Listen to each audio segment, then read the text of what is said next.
যদি আপনাদের কেউ রাষ্ট্র পরিচালনায় থাকতে চায়, তাহলে সরকার থেকে পদত্যাগ করে জনগণের কাতারে আসুন, নির্বাচন করুন।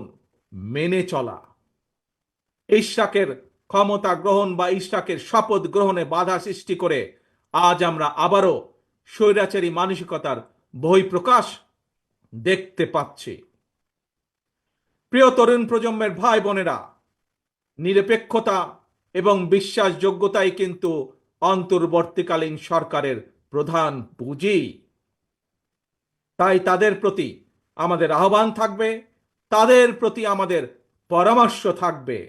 জনগণের বিশ্বাস, ভালোবাসা নষ্ট হয় অন্তর্বর্তীকালীন সরকারের এমন কোনো পদক্ষেপ নেওয়া ঠিক হবে না। একই সাথে অন্তর্বর্তীকালীন সরকারের প্রতি আবারও আহ্বান জানিয়ে বলতে চাই, গণতান্ত্রিক আমি জনগণ এবং গণতন্ত্রের পক্ষের রাজনৈতিক দলগুলোকে দয়া করে প্রতিপক্ষ বানাবেন না।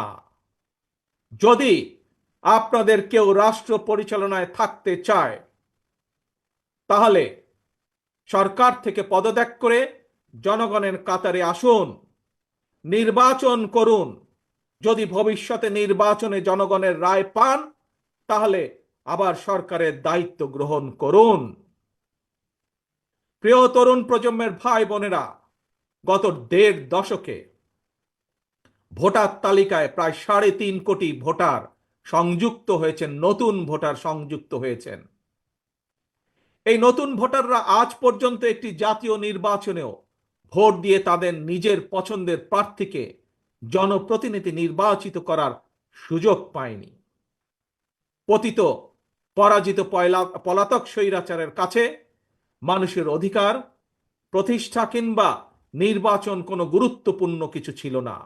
সুতরাং সংস্কার ইস্যুর পাশাপাশি জাতীয় নির্বাচন অনুষ্ঠানের জন্য অন্তর্বর্তীকালীন সরকারের দৃশ্যমান প্রস্তুতি নেওয়া উচিত বলে আমরা বিশ্বাস করি বা আমরা মনে করি।